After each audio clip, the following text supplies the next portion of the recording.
வணக்க மக்களே, மீண்டும் உங்களை சந்திப்பதில் பெரும் மகிழ்ச்சி. சிறை, விக்ரம் பிரபு, சுஷ்மிதா பட், எல்கே அக்ஷய்குமார், அனிஷ்மா அனில்குமார் மற்றும் பல நடிச்சு ஜஸ்டின் பிரபாகரன் அவர்களின் இசையில, தானாகாரன் தமிழ் அவர்களின் எழுத்துல சுரேஷ் ராஜகுமார் இந்த படத்தை இயக்கியிருக்காங்க. செவன் ஸ்கிரீன் ஸ்டுடியோஸ் இந்த படத்தை தயாரிச்சிருக்காங்க. இந்த படத்தோட கதை சுருக்கம் என்ன? சந்தர்ப்ப சூழ்நிலையால ஒரு கொலையாளி உருவாகிறான்.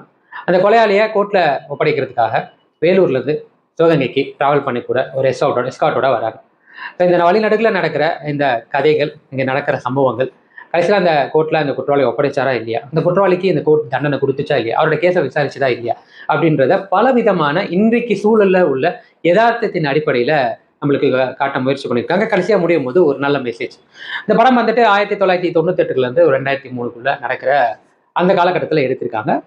ஸோ அந்த சமயத்தில் ஒரு குற்றவாளியும் ஒரு எஸ்காட் வந்து கூட்டிகிட்டு வர விஷயங்களும், அந்த பயன்படுத்தப்பட்ட வார்த்தைகள் எல்லாமே அந்த கால சூழலுக்கு ஏற்பவே ரொம்பவே நல்லா இருந்தது. ஸோ அந்த கதையின் சுருக்கம்ன்றது ரொம்ப சின்னதாக சொல்லணும்னா இதுதான். இதுக்கு மேலே சொன்னால் அது ஸ்பாய்லர் ஆகிடும். ஸோ எனக்கு இந்த படத்தில் ரொம்ப பிடிச்சது என்ன அப்படின்னா, இந்த படத்தோட திரைக்கதை. யூஸ்வலாக இந்த மாதிரி ஹார்ட் ஹிட்டிங் மூவி, அதாவது எமோஷ்னலாக நிறைய இடங்கள்ல நம்மளை அள வைக்கக்கூடிய, நம்மளை ஹார்ட் பிரேக் பண்ண வைக்கக்கூடிய பல விஷயங்கள் நிறைந்த படத்தில் எண்டிங் அப்படின்னு வரும்போதே ஆப்வியஸ்லி அதுவும் நம்மளுக்கு ஒரு மன நெருடலை, மன சுமையோட சுமந்துட்டு வெளியில் வர மாதிரி தான் இருக்கும். படம் எவ்வளவு நல்லா இருந்தாலும்.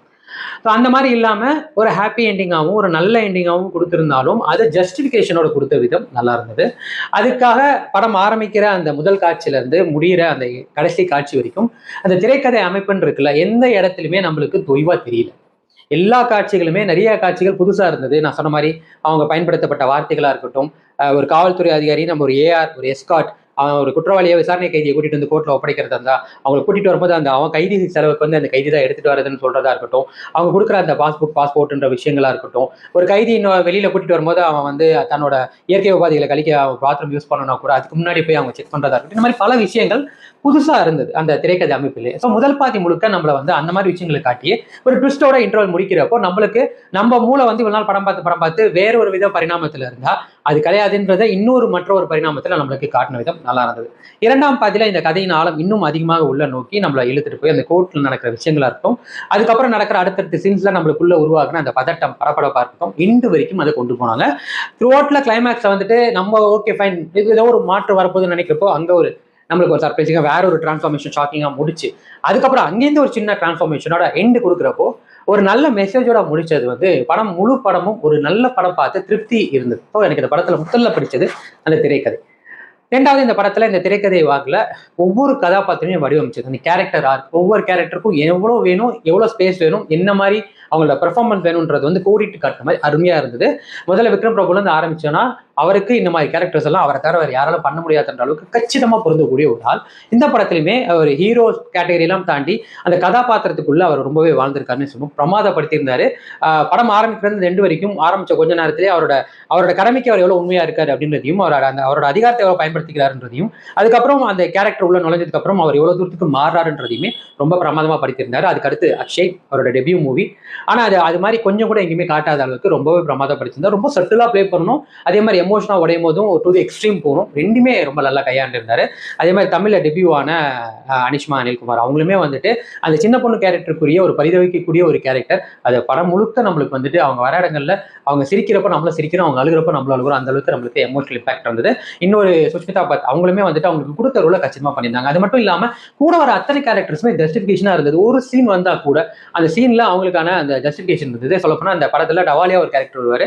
அவர் வந்துட்டு அந்த கேரக்டரோட இம்பாக்ட் என்னன்றது அந்த வர ஒரு 3 காட்சிகளுமே நல்லா இருக்கும். அவர் அந்த டைம்ல எப்படி இருந்திருப்பாங்கன்றதையும் அதையும் நல்லா காட்டியிருப்பாங்க. அதே மாதிரி இந்த ஹீரோனோட மாமா வரக்கூடிய ரகு இசக்கி அவருமே வந்துட்டு அந்த கேரக்டர் வந்து வேற யாரையும் யோசிக்க முடியாது, அப்படிதான் இருப்பாங்க, அந்த கேரக்டர்ல பாக்குறப்ப அப்படிதான் இருப்பாங்கன்ற மாதிரி பிரமாதப்படுத்தியிருந்தார். ஸோ அந்த மாதிரி சின்ன சின்ன கேரக்டர்ஸ் கூட பிரமாதமா படுத்தியிருந்தாங்க. ஹீரோயினோட அக்கா வர கேரக்டர்ஸும் சரி, ஹீரோயினோட அம்மா வர கேரக்டர்ஸும் சரி பிரமாதப்படுத்தியிருந்தாங்க.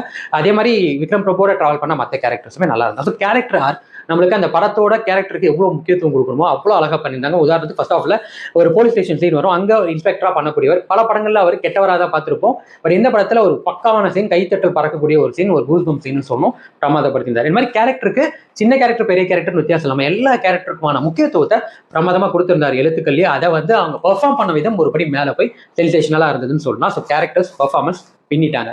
மூணாவது இந்த படத்துக்கு மற்றும் ஒரு உயிர் கொடுத்தது இந்த படத்தோட இசை ஜஸ்டின் பிரபாகர்.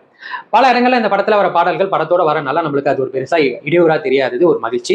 அதுக்கடுத்து வந்த பின்னணி இசை நம்மளுக்கு இந்த படத்துக்குரிய அந்த மூடை நம்மளுக்கு செட் பண்ணிட்டே இருந்தது. உதாரணத்துக்கு ஒரு இடத்துல நம்ம அள வைக்கணும் அப்படின்னா அந்த இசை அதுக்கேற்ற மாதிரி மென்மையோட நம்மளோட சேர்ந்து டிராவல் ஆகி நம்மளோட எமோஷன்ஸை கரைய வைக்கிறதுனா, இன்னொரு இடத்துல நம்மளுக்கு அந்த பதட்டத்தை உண்டாக்கணும்னா நம்மளோட ரத்தத்தை துடிப்பு அதிகப்படுத்துற மாதிரியான ஒரு இசை. இதுதான் நான் பேசிக்கா சொல்றது.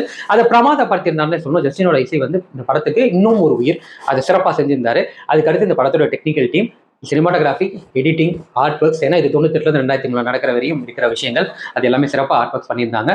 சினிமாட்டோகிராஃபி நிறைய நேரங்களில் இரவு காட்சியிலும் பகல் காட்சியிலுமே நம்மளுக்கு அந்த சூழலுக்கு ஏற்ற மாதிரி விஷுவலி பிரமாதப்படுத்தியிருந்தாங்கன்னே சொல்லணும். அதுவுமே நல்லா இருந்தது. எடிட்டிங்குமே சினிமாட்டோகிராஃபிக்கு கச்சிதமாக பொருந்துற அளவுக்கு பக்கவாக பண்ணியிருந்தாங்க. ஸோ டெக்னிக்கலி இது ஒரு ஸ்ட்ராங்கான படம். இது எல்லாமே நல்லா இருக்குன்னு சொல்லிட்டேன். ஸோ ஃப்ளா என்ன அப்படின்னா, ஒரு சில நேரத்தில் ஒரு சில திரைப்படங்கள்ல நம்ம ஃப்ளாவே பார்க்க முடியாத அளவுக்கு அதில் இருக்கும். ஆனால் நம்ம கண்ணுக்கு தெரியாத அளவுக்கு ஒரு சில படங்கள் நம்மள அதை மறைச்சிரும். அந்த மாதிரி ஒரு படம் தான் சரி. எனக்கு இதில் ஃப்ளான்னு சொல்ற அளவுக்கு எதுவுமே பெருசா தெரியாத அளவுக்கு இந்த படத்தில் உள்ள பாசிட்டிவ் என் கண்ணை மறைச்சிருச்சுன்னு கூட வச்சுக்கலாம். பட் ஒரு நல்ல படம். இந்த வருஷம் முடிகிறப்போ ஒரு சிறந்த படைப்பா வெளிவந்திருக்கிறதுல சிறை வந்து எனக்கு ஒரு மிக மகிழ்ச்சி. ஏன்னா இந்த மாதிரி படங்கள் எப்பவுமே எனக்கு ரொம்ப பிடிக்கும். அதை தாண்டி அதோட கிளைமேக்ஸ் நான் ரொம்ப எதிர்பார்ப்பேன். ஏன்னா யதார்த்தத்துல நடக்கக்கூடியதை சினிமாலேயே அந்த மாதிரி காட்டுங்கன்னு நான் நிறைய எதிர்பார்ப்பேன். பட் இந்த படத்துல அவங்க அந்த யதார்த்தத்துக்கிட்ட நெருக்கமாக தான் காட்டியிருப்பாங்க. ஆனாலும் அதுக்கான ஜஸ்டிஃபிகேஷனும் இருந்தது. சினிமாக்காக எதையுமே மாத்தாம, எந்த விஷயத்தையும் சினிமாக்காக காம்ப்ரமைஸ் பண்ணாம யதார்த்தத்துக்கு ரொம்ப ரொம்ப க்ளோஸ் டு த ரியாலிட்டி பண்ணது எனக்கு மிக்க மகிழ்ச்சி. எனக்கு இந்த படத்தோட எண்டிங்குமே மிக்க மகிழ்ச்சி. ஸோ ஒரு நல்ல மெசேஜோட ஒரு நல்ல படம் இந்த இரண்டுல வந்தது எனக்கு மிக சிறப்புன்னு சொல்லலாம். அதே மாதிரி இந்த வருஷத்துல டாப் 10லயும் சிறை கண்டிப்பா நிறைய பேரோட லிஸ்ட்ல இடம் பிடிக்கும். என்னோட லிஸ்ட்லயும் இடம் பிடிச்சிருக்கு. ஸோ ஓவராலா எனக்கு சிறை எந்த அளவுக்கு ஒரு மகிழ்ச்சியான ஒரு நல்ல படைப்பா எனக்கு தெரிஞ்சதுன்னா 100க்கு வந்து நான் 90 கொடுப்பேன். ஆக சிறந்த படைப்பு, ஆக சிறந்த படம். அத்தனை டிபார்ட்மெண்ட்ஸ்லயுமே வந்துட்டு அவங்களோட சிறப்பை கொடுத்துருக்காங்க. ஸோ அதோட அவுட்புட் எப்படி இருந்ததுன்னா இதுதான் இருக்கும் அப்படின்னு காட்டுற மாதிரி ஒரு ஆக சிறந்த படைப்பு. கண்டிப்பா உங்களுக்கு இந்த ஹாலிடேஸ்ல நீங்க பார்க்கக்கூடிய ஒரு நல்ல படம்னா நான் சிறையை உங்களுக்கு பரிந்துரைப்பேன். ஸோ அவ்வளவுதான் மக்களை, மீண்டும் அடுத்த வாரம் வேற ஒரு நல்ல திரைப்படம், வேற ஒரு நல்ல விமர்சனம், வேற ஒரு முன்னோட்டத்தில் உங்களுக்கு சந்திக்கிறேன். Bye from Vijay Kirathagan. இது நம்ம ஷோ ஃப்ரீல இருந்து போச்சு.